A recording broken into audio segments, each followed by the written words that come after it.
Hello friends, welcome back on apex classes digital platform. हम पढ़ रहे थे क्लास 12 का सेकंड लेसन भारतीय इतिहास के स्वर्णिम पृष्ठ। आज का हमारा टॉपिक है व्यापार और उद्योग। व्यापार और उद्योग की दृष्टि से भी गुप्त काल बहुत ही उन्नत अवस्था में था, जिसमें सबसे पहला उदाहरण हम देखते हैं आंतरिक व्यापार। आंतरिक व्यापार के लिए यानी एक देश की सीमा के अंदर होने वाला व्यापार क्या कहलाता है? आंतरिक व्यापार। ये जो व्यापार होता था ये नदियों और सड़कों दोनों के द्वारा होता था। नदियों व सड़कों दोनों के द्वारा ये व्यापार होता था। दोनों के द्वारा ये व्यापार होता था और इनके माध्यम से ही, इन मार्गों के माध्यम से ही दैनिक उपयोग की जो वस्तुएं होती थी उनको एक स्थान से दूसरे स्थान पर पहुंचाया जाता था। कौन कौन सी चीजें? दैनिक उपयोग की, यानी जो मनुष्य की भौतिक आवश्यकताओं को पूरी करती है, रूटीन की जो आवश्यकताओं को पूरा करती है, ठीक है ना। तो दैनिक उपभोग की वस्तुओं का व्यापार किया जाता था। दैनिक उपभोग की वस्तुओं का व्यापार किया जाता था।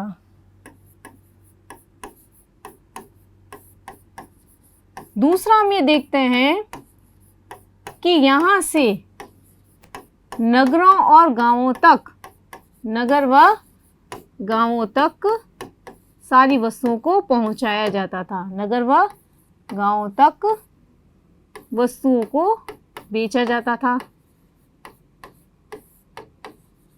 ठीक है। वस्तुओं का व्यापार किया जाता था या वस्तुओं को बेचा जाता था। इसके अलावा हम ये देखते हैं कि दैनिक उपभोग की वस्तुओं का तो यहाँ पर आदान प्रदान होता रहता था, एक स्थान से दूसरे स्थान पर उनको बेचा जाता था। लेकिन जो भोग विलास की, विलासितापूर्ण जीवन जीने के लिए यानी ऐशो आराम की जो वस्तुएं थी उनको बाहर के देशों से आयात किया जाता था, यानी बाहर के देशों से उसको मंगाया जाता था। यानी स्थानीय स्तर पर आंतरिक व्यापार में केवल मनुष्य की जो दैनिक आवश्यकताओं को पूरा करती है उन्हीं वस्तुओं का व्यापार होता था। जो भोग विलास वाली चीजें होती थी, ऐशोआराम की जो वस्तुएं थी उनको बाहर के देशों से मंगवाया जाता था। तो हम ये कह सकते हैं कि विलासितापूर्ण वस्तुओं का आयात किया जाता था, ठीक है ना। विलासितापूर्ण वस्तुओं का आयात किया जाता था। आयात समझते हो ना? आयात और निर्यात दो ही पक्ष होते हैं व्यापार के। आयात का मतलब होता है जो चीजें हमारे देश में उत्पादित नहीं होती हैं उन वस्तुओं को बाहर के देशों से अपने देश में मंगवाना, ये तो हुआ आयात। और निर्यात का मतलब क्या होता है? ऐसी वस्तुएं जो हमारे यहाँ बहुत अधिक मात्रा में उत्पन्न होती हैं उनको बाहर के देशों में बेचने के लिए भेजना, ठीक है ना। वस्तु को मंगाना, वस्तु का हमारे देश में आना आयात, हमारे देश से वस्तु का बाहर के देशों में जाना वो हो गया निर्यात। ये व्यापार के दो पक्ष थे, ठीक है। नेक्स्ट हम देखते हैं व्यापारिक नगर कि गुप्त काल में व्यापार के प्रमुख नगर कौन कौन से थे। सबसे इंपॉर्टेंट क्वेश्चन आता है 1 नंबर का क्वेश्चन कि प्रमुख व्यापारिक नगर कौन सा था? उज्जैन। याद रखना है, गुप्त काल में आंतरिक व्यापार के लिए प्रमुख व्यापारिक नगर कौन सा था? उज्जैन जो था वो प्रमुख व्यापारिक नगर था, व्यापारिक केंद्र था। उज्जैन प्रमुख व्यापारिक नगर था, ठीक है ना। प्रमुख व्यापारिक नगर में किसका नाम आएगा? उज्जैन का। इसके अलावा और कौन कौन से नगर थे? इसके अलावा था, उज्जैन के अलावा कौन सा था? कौशाम्बी था, पाटलिपुत्र था, ताम्रलिप्ति था, इसके अलावा बड़ोच था जिसको भृगुकच्छ भी कहते हैं। इसके अलावा विदिशा था। ये सारे जो नगर थे ये गुप्त काल के प्रमुख व्यापारिक नगरों में आते हैं। नेक्स्ट देखते हैं हम विदेशी व्यापार। विदेशी व्यापार का जैसा भी मैंने बताया कि ज़्यादातर विलासितापूर्ण जीवन जीने के लिए जो वस्तुएं होती थी उसको भारत के बाहर के देशों से मंगवाया जाता था। समुद्री मार्गों के द्वारा बंदरगाहों के माध्यम से विदेशी व्यापार किया जाता था। अब प्रमुख रूप से व्यापार किन किन देशों के साथ में होता था? हमारा चीन के साथ में, इथोपिया के साथ में, फारस के साथ में, श्रीलंका के साथ में, रोमन साम्राज्य के साथ में,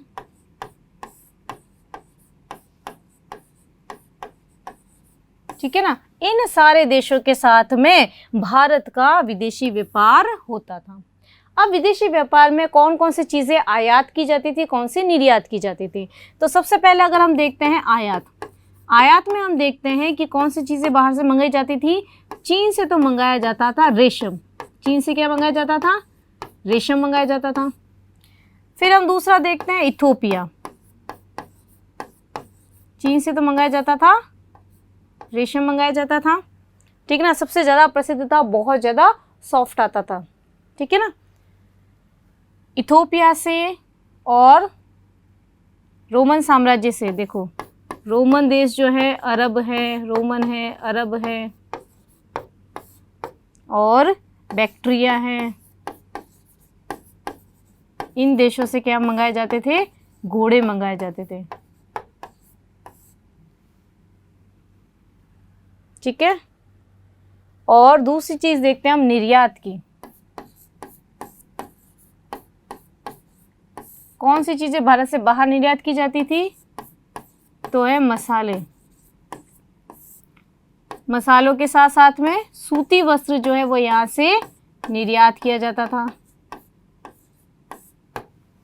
इसके अलावा नील का उत्पादन भारत में बहुत होता था, तो नील का निर्यात किया जाता था। इसके अलावा मोतियों का, मोती यहाँ के जो हीरे जवाहरात मोती थे उनका निर्यात किया जाता था। तो आयात और दोनों याद रखना। आयात में क्या है, चीन से तो हो गया रेशम, इथोपिया से हो गए हाथी दांत, इथोपिया से क्या मंगाया जाता था, हाथी दांत मंगाए जाते थे। रोमन अरब बैक्ट्रिया देशों से घोड़े का आयात किया जाता था। निर्यात में यहाँ के मसाले, सूती वस्त्र, नील और मोती, ये सारी चीज़ें यहाँ से भारत के बाहर के देशों में बेची जाती थी। अब इनका जो माध्यम था वह क्या था, बंदरगाहों के माध्यम से। बंदरगाह में आपको ध्यान रखना है, सबसे प्रसिद्ध जो बंदरगाह था वह कौन सा था, ताम्रलिप्ति बंदरगाह।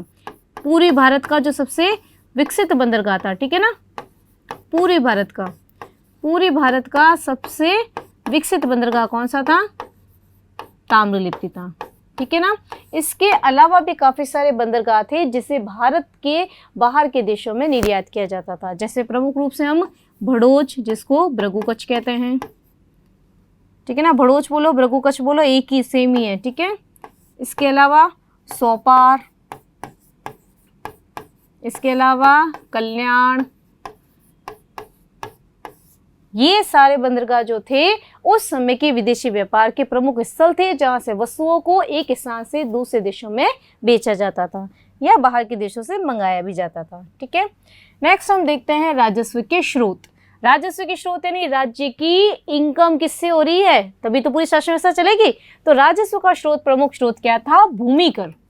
क्या था, भूमि कर जो था वह राज्य की आय का प्रमुख स्रोत था। कौन से काल में, गुप्त काल में, ओके। अब हमें गुप्त काल में 3 प्रकार के करों का उल्लेख मिलता है, 4 प्रकार के करों का उल्लेख मिलता है, ठीक है। कौन कौन से, सबसे पहला दिया हुआ कर जो कौन सा है, भाग कर। भाग कर क्या था, जो भूमि की उपज का कुल उत्पादन होता था, भूमि की उपज के कुल उत्पादन का 1/6 भाग राजा को दिया जाता था, ठीक है ना, कर के रूप में, कर के रूप में दिया जाता था, ठीक है ना। ये अलग से पूछा जा सकता है आपके 1 नंबर के क्वेश्चन में कि गुप्त काल में भूमि कर कितने प्रकार का था। गुप्त काल में भूमि कर जो है या राजस्व क्या के प्रमुख स्रोत कौन से थे, सॉरी, तो 3 थे। पहला हो जाएगा भाग, तो एक व्यक्ति के पास जितनी जमीन है उसका जो कुल उत्पादन हो रहा है उस उत्पादन का 1/6 भाग जो है वह राजा को कर के रूप में देना पड़ता था। वह कर कौन सा कहलाता था, भाग कहलाता था। दूसरा कर दिया हुआ भोग। भोग में क्या होता है, दैनिक उपभोग की जो वस्तुएं हैं, दैनिक उपभोग की, फल फूल सब्जियां, ये सब जो है वह राजा को दिए जाते थे।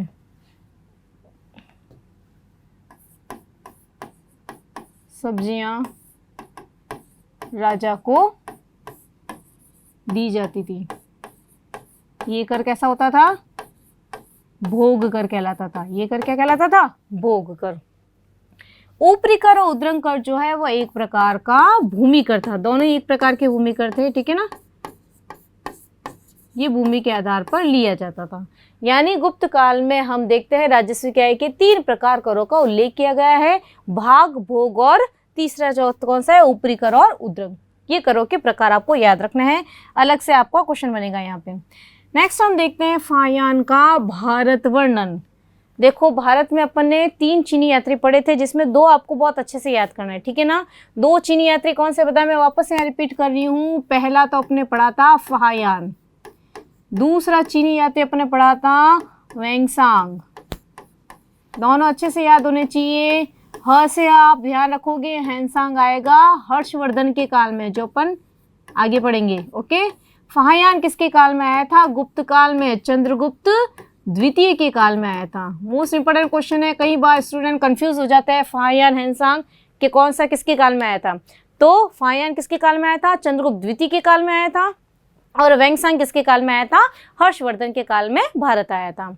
फायान का जो भारत जिस समय आया था, लगभग टाइम पीरियड था इसका 399 से 414, ठीक है ना। यानी चंद्रगुप्त द्वितीय से काल में आया था और कुमारगुप्त का जो प्रारंभिक काल था, प्रारंभिक समय जो था, उस समय तक ये भारत में रहा था।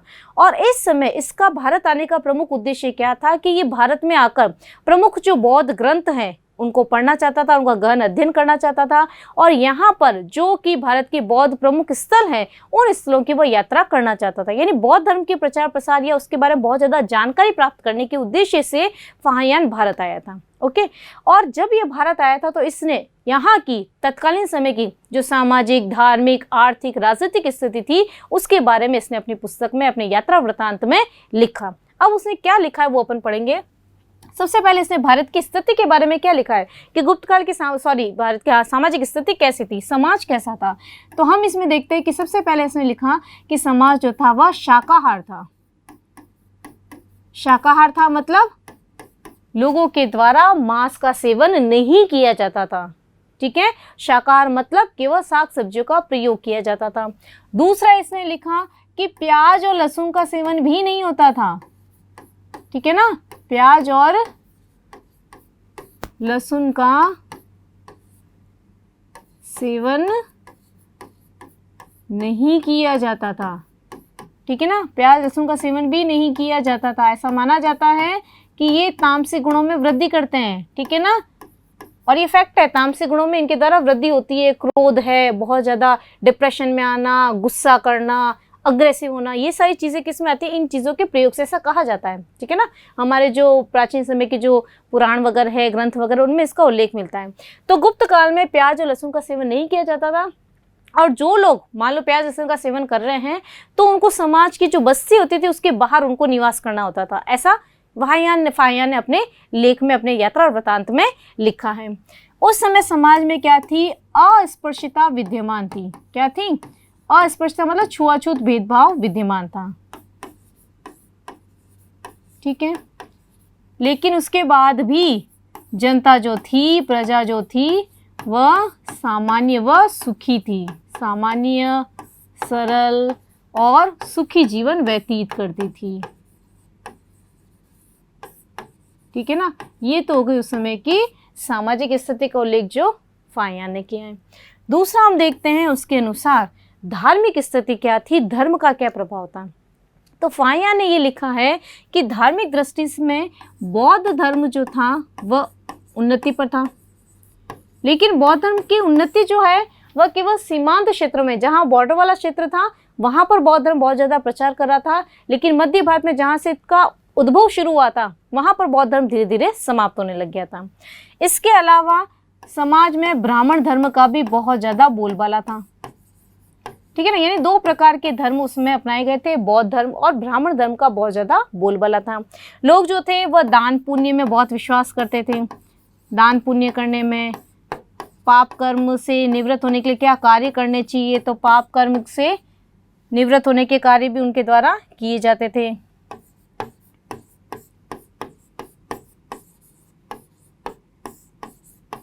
पाप कर्म से निर्वृत्त होने के कार्य उनके द्वारा किए जाते थे। इसके अलावा उस समय के जो लोग थे वो पुनर्जन्म में विश्वास करते थे। लोगों का मानना था कि आप जैसा कर्म करोगे वैसा ही आपको फल मिलेगा और वैसे ही आपके पुनर्जन्म की प्राप्ति होगी। तो पुनर्जन्म में लोगों का विश्वास था, अच्छे कर्म करोगे तो अच्छा जन्म मिलेगा और बुरे कर्म में आपको बुरा कर्म भोगना पड़ेगा। ये उस समय के लोगों का प्रमुख विश्वास था। नेक्स्ट हम देखते हैं उस समय की राजनीतिक स्थिति कैसी थी। फायान ये बताता है कि राजनीतिक व्यवस्था, प्रशासन इतना व्यवस्थित था कि सारी जनता जो थी वो सुखी जीवन व्यतीत कर रही थी। जनता जो थी, प्रजा जो थी, वह प्रजा सुखी जीवन व्यतीत करती थी। प्रजा सुखी जीवन व्यतीत करती थी। दूसरा फायान ये बताता है कि उस समय की दंड व्यवस्था कठोर नहीं थी। दंड व्यवस्था कठोर नहीं थी। अपराध बहुत कम होते थे।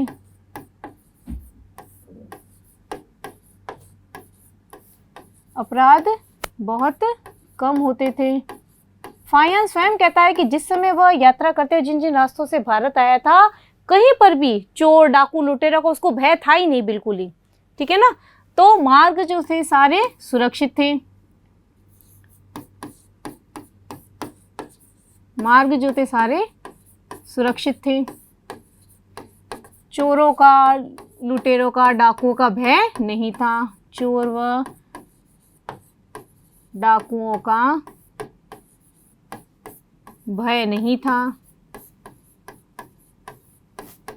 इसके अलावा सबसे बड़ी इंटरेस्टिंग बात यह है कि लोग जिस समय घरों से बाहर जाते थे किसी काम के लिए तो घरों में ताले भी नहीं लगाते थे। इतनी संपन्नता की दृष्टि थी कि लोगों को डर ही नहीं था कि कोई चोर लूटे, क्योंकि चोर तो होते ही नहीं थे।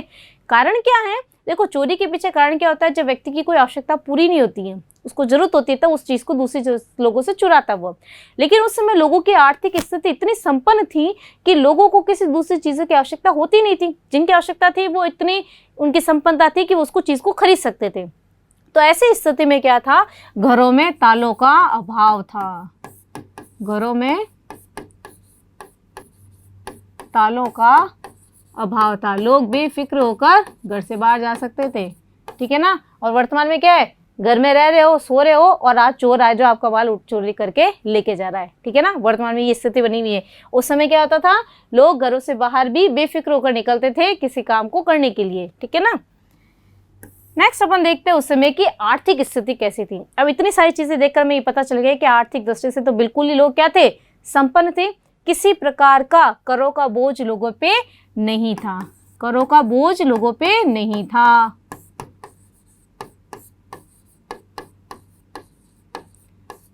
करों का बोझ नहीं था। व्यापार की दृष्टि उन्नत थी। व्यापार वाणिज्य जो था वह उन्नत अवस्था में था। व्यापार वाणिज्य उन्नत अवस्था में था। इसके अलावा हम देखते हैं कि उस समय का जो व्यापार होता था, विनिमय होता था, वो वस्तु विनिमय होता था। यानी व्यक्ति एक वस्तु के बदले में दूसरी वस्तु को खरीदता या बेचता था। यानी वस्तु विनिमय जो था वो व्यापार का माध्यम था। वस्तु विनिमय व्यापार का माध्यम था। और कहीं कहीं जगह में उल्लेख मिलता है कि कौड़ियों का भी प्रयोग किया जाता था। कौड़ियों का प्रयोग किया जाता था जिसके माध्यम से व्यापार किया जाता था। ठीक है ना। कौड़ियों का माध्यम के रूप में प्रयोग, व्यापार के माध्यम के रूप में प्रयोग।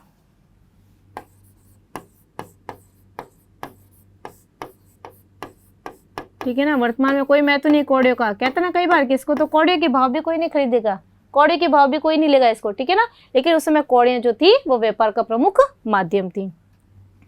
इसके अलावा हम देखते हैं कि उस समय में कुछ सिक्कों का प्रयोग होता था। ठीक है ना। सोने के जो सिक्के होते थे, ठीक है ना, व्यापार में इसका प्रयोग नहीं होता था। जो मोहरे वगैरह हम उल्लेख करते हैं तो सोने के सिक्कों को गुप्त काल में क्या कहा जाता था? दिनार कहा जाता था। मोस्ट इंपोर्टेंट क्वेश्चन 1 नंबर के क्वेश्चन में कि गुप्तकालीन स्वर्ण सिक्कों को क्या कहा जाता था? गुप्तकालीन स्वर्ण सिक्कों को दिनार कहा जाता था।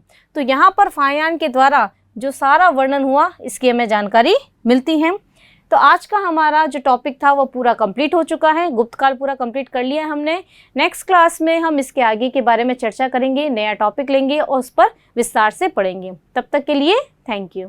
सब्सक्राइब करें हमारा Apex Classes Edutech YouTube channel, साथ ही बेल आइकन को क्लिक करना बिल्कुल ना भूलें ताकि आगे आने वाले सभी यूट्यूब वीडियोस की अपडेटेड नोटिफिकेशंस सबसे पहले आपको मिले। Apex Classes Edutech, subscribe now.